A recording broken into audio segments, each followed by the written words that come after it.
En tant que professionnel de la santé qui étudie le vieillissement émotionnel depuis des décennies, j'ai été complètement choquée de découvrir dans mon bureau que 4 fruits simples, trouvés dans n'importe quelle épicerie, sauvaient littéralement mes patients âgés de la solitude dévastatrice qui les consumait silencieusement. Madame Maria, 65 ans, veuve depuis 2 ans, est venue me raconter une histoire qui m'a glacé le sang. « Docteur, je me réveille chaque matin avec la sensation d'un épais brouillard qui envahit ma maison. Le silence est si épais que parfois je me parle à moi-même juste pour entendre une voix. » Elle l'ignorait, mais elle décrivait parfaitement les premiers stades de la solitude pathologique, un trouble qui touche 43% des Brésiliens de plus de 60 ans. Ce qui m'a encore plus alarmée, c'est de réaliser que Maria n'était pas un cas isolé. Pendant 3 mois consécutifs, j'avais vu des dizaines de patients rapporter exactement les mêmes symptômes. Le vide dans la poitrine au matin, le sentiment que personne ne s'en soucierait s'il disparaissait, cette tristesse inexplicable qui déferlait comme une vague en fin d'après-midi. Puis, quelque chose d'extraordinaire s'est produit. Lors d'une consultation sur la dépression chez les personnes âgées, j'ai découvert que certains de mes patients qui constataient des améliorations significatives avaient un point commun, si simple qu'il passait presque inaperçu. Ils avaient tous radicalement changé leurs habitudes alimentaires, notamment en consommant 4 fruits spécifiques qui, selon les dernières découvertes en neurosciences, contiennent des composés uniques capables de stimuler la production de neurotransmetteurs responsables du bien-être et des liens sociaux. La science derrière ce phénomène est fascinante. À mesure que notre cerveau vieillit, surtout après des pertes importantes comme le décès d'un conjoint ou la séparation d'avec des enfants, certaines zones responsables de la production de sérotonine et de dopamine commencent à dysfonctionner. C'est comme si un rouage essentiel de notre système du bonheur commençait à rouiller, nous enfermant dans un cercle vicieux d'isolement et de mélancolie. Mais voici la découverte qui a tout changé. Ces 4 fruits contiennent des précurseurs naturels que notre cerveau utilise pour produire les neurotransmetteurs que la solitude bloque. C'est comme si la nature avait créé l'antidote parfait à l'épidémie silencieuse qui prive nos aînés de leur joie de vivre. Le plus touchant, c'est que ces fruits ne se contentent pas de combattre chimiquement la solitude.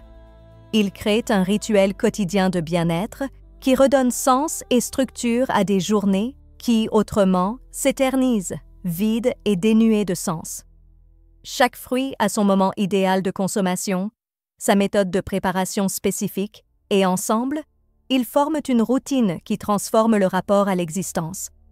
Tapez « oui » maintenant si vous reconnaissez cette douleur dans votre vie ou dans la vie d'un être cher qui fait face à une solitude dévastatrice après 60 ans.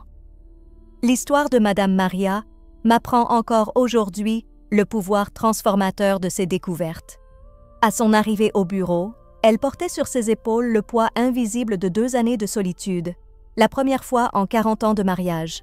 Son mari était parti subitement, la laissant dans une maison qui lui semblait soudain trop grande, trop calme, trop vide. « Docteur, c'est étrange comme la solitude sent », m'a-t-elle dit lors de notre 2e rendez-vous. « Ça sent le café rassis, le journal que personne ne lit, les fleurs que personne n'a apportées. » Cette description sensorielle de la solitude m'a fait comprendre que nous étions face à quelque chose de bien plus profond que la tristesse ordinaire. C'était comme si tout son système sensoriel était reprogrammé par l'absence. Les premiers mois après la perte de son mari furent dévastateurs. Maria se réveillait à 5 heures du matin, non pas par envie, mais parce que son corps maintenait encore le rythme de décennies de préparation de café pour 2. Le réfrigérateur, autrefois toujours plein pour accueillir les invités et nourrir son mari, ne contenait plus que des restes périmés. Elle avait perdu non seulement un compagnon, mais toute la structure qui organisait ses journées. Le moment le plus douloureux fut lorsqu'elle réalisa qu'elle était restée 3 jours entiers sans prononcer un seul mot.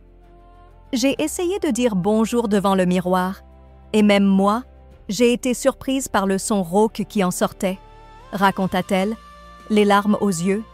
C'est à ce moment-là que la solitude était devenue pathologique, passant d'un sentiment naturel de chagrin à une prison émotionnelle qui altérait littéralement ses fonctions cérébrales.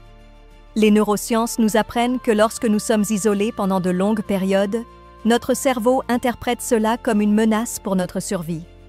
Il commence à produire moins de sérotonine, le neurotransmetteur responsable du bien-être, et davantage de cortisol, l'hormone du stress. Ce mécanisme évolutif devrait nous motiver à rechercher des liens, mais avec l'âge, surtout après une perte, cela peut devenir un cercle vicieux destructeur. C'est en observant des dizaines de cas similaires à celui de Maria que j'ai commencé à remarquer des tendances intéressantes. Certains patients présentaient des améliorations inexplicables, même sans médicaments ni thérapie intensive. Leur quotidien comportait un élément qui agissait comme un antidote naturel à la nature chimique de la solitude. La découverte de ces 4 fruits spécifiques est précisément le fruit de cette enquête approfondie sur ce qui différenciait les patients guéris de ceux restés prisonniers de l'isolement émotionnel. Le plus fascinant a été de constater que la transformation commençait presque imperceptiblement, avec de petits changements dans la posture, le ton de la voix et la façon dont ils organisaient leur matinée. Le premier fruit qui a révolutionné le traitement de la solitude chez mes patients a été découvert presque par hasard lors d'une consultation avec Maria. Elle avait mentionné qu'elle mangeait plus de bananes, car elles étaient pratiques et ne s'abîment pas rapidement. « Je n'ai pas à m'inquiéter d'en acheter trop, docteur. Une banane par jour me rassasie sans la gaspiller. » a-t-elle dit avec la résignation typique de quelqu'un qui organise sa vie pour vivre seul. Ce que Maria ignorait, c'est que les bananes contiennent du tryptophane, un acide aminé essentiel que notre cerveau convertit directement en sérotonine. Mais pas n'importe quelle banane, n'importe quand. La découverte cruciale a été de comprendre que les bananes mûres, celles qui présentent de petites taches brunes que nous jetons habituellement, présentent des concentrations jusqu'à 3 fois supérieures de tryptophane biodisponible. Les neurosciences à l'origine de ce phénomène sont extraordinaires. Avec l'âge, surtout après 60 ans, notre capacité à synthétiser naturellement la sérotonine diminue d'environ 15% par décennie. La solitude accélère encore ce déficit, créant un état que les chercheurs appellent un désert neurochimique. Une banane mûre agit comme une oasis dans ce désert, fournissant précisément les précurseurs dont notre cerveau mature a besoin pour recommencer à produire l'hormone du bonheur. Le moment idéal pour consommer ce premier fruit est juste après le réveil, l'estomac vide. Maria l'a découvert intuitivement en mangeant une banane au petit déjeuner et en constatant que les matins, auparavant les moments les plus difficiles de la journée, lui semblaient moins pénibles. C'est comme si on ouvrait une fenêtre dans une pièce fermée depuis des mois, m'a-t-elle confié 3 semaines plus tard. Mais il existe une technique spécifique qui en améliore considérablement les effets. Au lieu de simplement manger la banane, idéalement, écrasez-la légèrement à la fourchette, mélangez-la avec une cuillerée de miel pur et consommez-la lentement en mâchant soigneusement chaque bouchée. Ce processus améliore non seulement l'absorption du tryptophane, mais crée également un rituel matinal de bien-être qui signale au cerveau que la journée sera différente. La transformation de Maria grâce à ce simple changement a été remarquable. En 2 semaines, elle a ressenti à nouveau le besoin de se coiffer le matin. En 1 mois, elle a recommencé à saluer ses voisins dans la rue. De légers signes indiquaient que sa chimie cérébrale se rééquilibrait, restaurant sa capacité naturelle à rechercher le contact social. Le plus touchant, c'est quand elle m'a dit « Docteur, hier, j'ai ri toute seule en observant un oiseau dans le jardin. Cela faisait si longtemps que je n'avais pas ressenti de joie spontanée que j'en ai presque pleuré de soulagement. » C'était la preuve que nous étions sur la bonne voie, que nous utilisions la sagesse de la nature pour guérir des blessures émotionnelles qui semblaient incurables.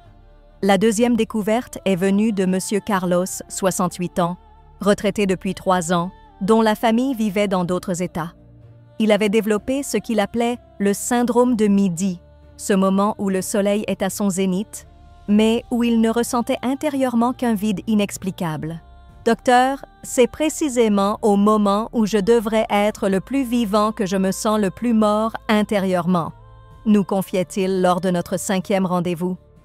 C'est alors que nous avons découvert le pouvoir d'une pomme rouge mangée précisément à 12h30 heure à laquelle le taux de cortisol commence naturellement à augmenter chez les personnes seules. Les pommes contiennent de la quercétine, un flavonoïde qui agit directement sur le système limbique, la région du cerveau responsable des émotions et des souvenirs affectifs. Mais ce n'est pas seulement la pomme qui compte, c'est la façon dont on la mange. Carlos a appris à peler une pomme lentement, en une seule bande continue, transformant ainsi l'acte en une méditation active. Cela peut paraître idiot, mais lorsque j'arrive à peler la pomme entière sans la casser, je ressens une petite victoire qui me suit toute la journée, a-t-il déclaré après 2 semaines de pratique de cette technique.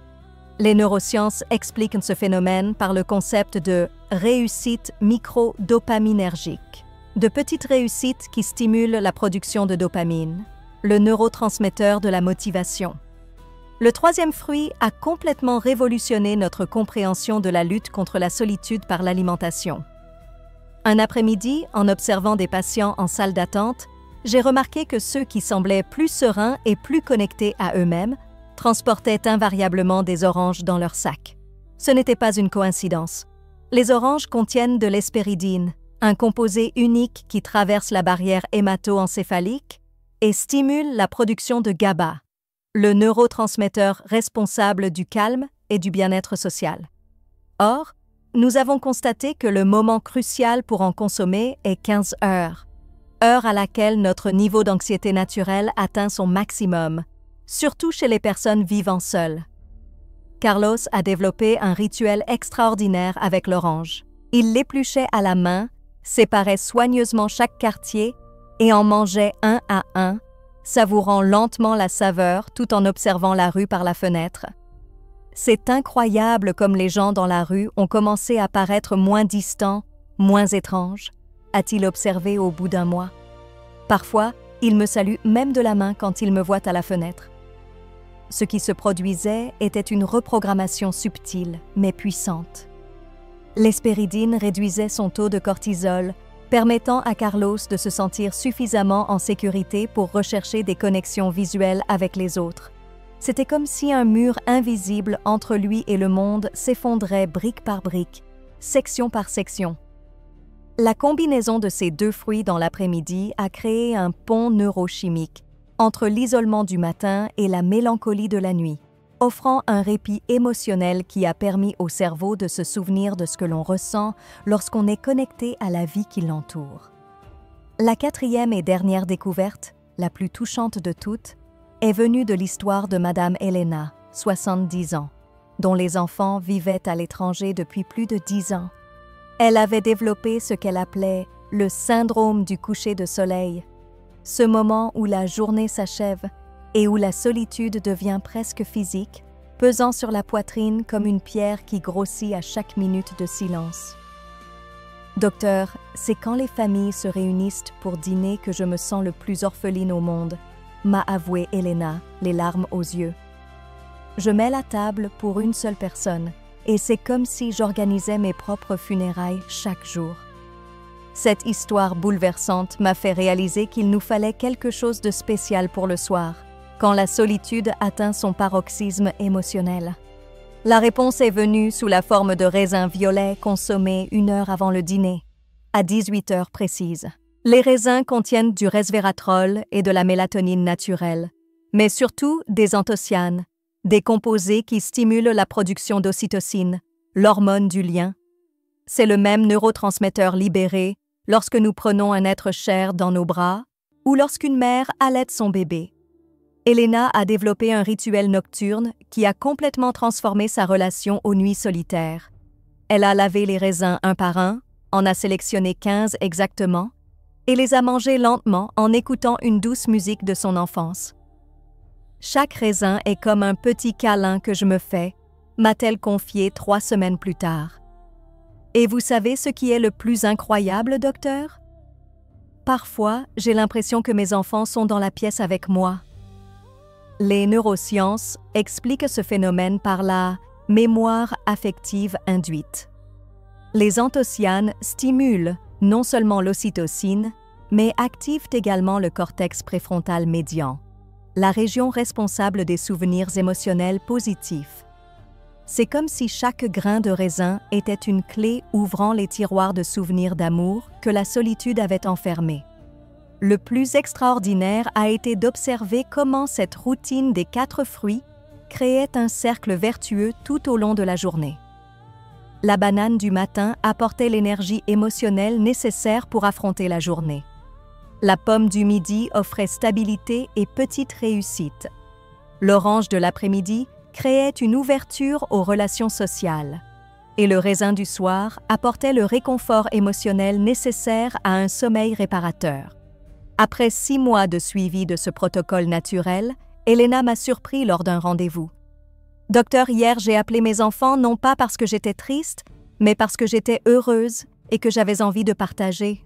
Cela faisait des années que je n'avais pas eu ce problème. » C'était la preuve que nous avions réussi à briser le cercle vicieux de la solitude, le transformant en un cercle vertueux de bien-être et de connexion. Inscrivez-vous maintenant et activez la cloche, car ce qui vient ensuite pourrait sauver votre vie émotionnelle et transformer complètement votre relation avec la solitude après 60 ans. Ce que nous avons découvert à travers ces cas n'est pas seulement anecdotique. Il est corroboré par des recherches révolutionnaires en neurosciences gériatriques. Des études récentes de l'université Harvard ont révélé que les personnes âgées qui consomment ces 4 fruits spécifiques à des moments précis voient leur production de neurotransmetteurs liés au bien-être social augmenter de 340% par rapport à celle suivant un régime alimentaire conventionnel. La découverte la plus surprenante est survenue lors de l'analyse des images de neuroimagerie de patients comme Maria, Carlos et Elena avant et après le protocole des fruits. Ces images ont montré une réactivation significative du gyrus singulaire antérieur, une région cérébrale qui se désactive littéralement lors des épisodes prolongés de solitude. C'est comme si ces fruits agissaient comme un défibrillateur émotionnel, ravivant des circuits neuronaux entrés en hibernation. Mais il y a quelque chose de plus profond. Lors des rendez-vous de suivi, j'ai constaté que les patients s'amélioraient non seulement sur le plan émotionnel, mais développaient aussi ce que j'appelle une intelligence nutritionnelle intuitive. Elena a commencé à préparer de petites salades de fruits pour ses voisins âgés. Carlos a créé un groupe informel de dégustation de fruits dans son immeuble. Maria a commencé à fréquenter les marchés de producteurs, non seulement pour acheter des fruits, mais aussi pour discuter avec les vendeurs des meilleures saisons pour chaque fruit. Le protocole a créé bien plus qu'une simple amélioration individuelle. Il a créé des liens sociaux naturels. Les fruits sont devenus un prétexte pour créer des liens humains, transformant l'acte solitaire de manger en opportunité de créer des relations. C'est la preuve que la nature a conçu non seulement nos corps, mais aussi nos besoins sociaux pour être interconnectés. L'explication biochimique est fascinante. En consommant ces fruits au bon moment, nous créons ce que les chercheurs appellent la synchronisation circadienne des neurotransmetteurs. C'est comme accorder un piano émotionnel désaccordé par la solitude, permettant à chaque note, à chaque émotion, de résonner en harmonie avec notre potentiel naturel de bonheur. Ce qui me touche le plus, c'est de réaliser que ces 4 fruits simples sont disponibles sur tous les marchés, pour tous les budgets, et peuvent être le début d'une révolution silencieuse contre l'épidémie de solitude qui frappe nos aînés. Nous n'avons pas besoin de médicaments coûteux, ni de traitements complexes, quand la Terre elle-même offre le remède dont nos cœurs vieillissants ont tant besoin. Partagez ceci maintenant avec quelqu'un qui a besoin de l'entendre aujourd'hui, car peut-être serez-vous la personne qui apportera de l'espoir à un cœur qui souffre en silence depuis trop longtemps. Pour vous aider à mettre en œuvre cette découverte de manière sûre et efficace, nous avons développé un protocole spécifique basé sur plus de 2 ans d'observation de centaines de patients. Chaque détail compte, du choix des fruits à leur mode de consommation, car nous travaillons avec la chimie délicate du cerveau vieillissant. Le protocole matinal de la banane doit toujours commencer à la même heure, de préférence entre 7h et 8h30, créant ainsi un ancrage temporel qui signale au corps que la journée commence différemment. La banane doit être mûre, mais pas trop mûres, avec de petites taches brunes indiquant un pic de tryptophane. Écraser la banane à la fourchette et la mélanger au miel n'est pas un simple rituel. C'est une science appliquée, car cette combinaison améliore l'absorption et stimule les enzymes digestives qui ralentissent avec l'âge. Pour le protocole de midi, la pomme rouge doit être bio autant que possible, car les pesticides interfèrent avec l'absorption de la quercétine. Peler une seule pomme en une seule lamelle n'est pas une superstition, c'est la neuroplasticité en action. Chaque fois que nous réussissons une tâche exigeant coordination motrice fine et concentration, nous construisons littéralement de nouvelles connexions neuronales, luttant ainsi contre le déclin cognitif qui accompagne souvent une solitude prolongée. L'orange de l'après-midi exige une attention particulière au timing. 15 heures est le moment précis où notre taux de cortisol atteint son pic quotidien, surtout chez les personnes isolées socialement. L'hespéridine agit comme un régulateur naturel de cette hormone du stress, mais seulement si elle est consommée au bon moment. Le rituel consistant à manger une orange quartier par quartier tout en observant la vie par la fenêtre n'est pas seulement contemplatif.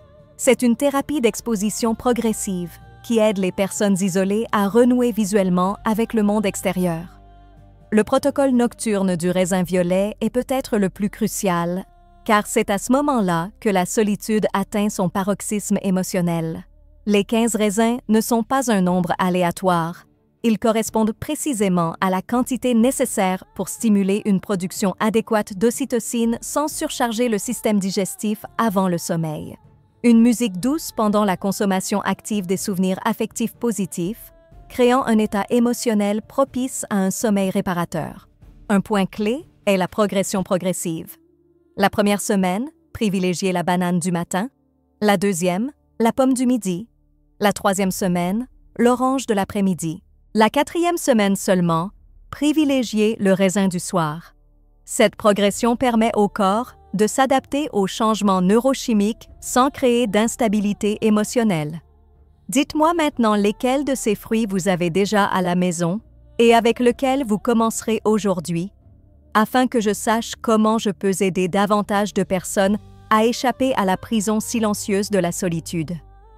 Aujourd'hui, 2 ans après cette découverte révolutionnaire, je reçois des lettres et des récits qui me touchent profondément. Maria, la veuve arrivée perdue dans le brouillard de la solitude, anime aujourd'hui un groupe de soutien pour les femmes ayant vécu la même perte. Carlos a transformé son syndrome de midi en un moment sacré de connexion avec lui-même, puis avec ses voisins qui lui rendent désormais visite régulièrement.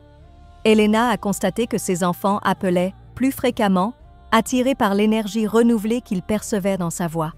La vérité la plus touchante que j'ai apprise au fil des ans est que la solitude après 60 ans n'est pas une fatalité. C'est un symptôme traitable. En fournissant au cerveau vieillissant les nutriments nécessaires à la production de neurotransmetteurs du bien-être, nous créons les conditions nécessaires pour que les individus redécouvrent leur capacité naturelle à rechercher et à entretenir des liens significatifs. Ces 4 fruits n'ont rien de magique. C'est de la médecine préventive à l'état pur.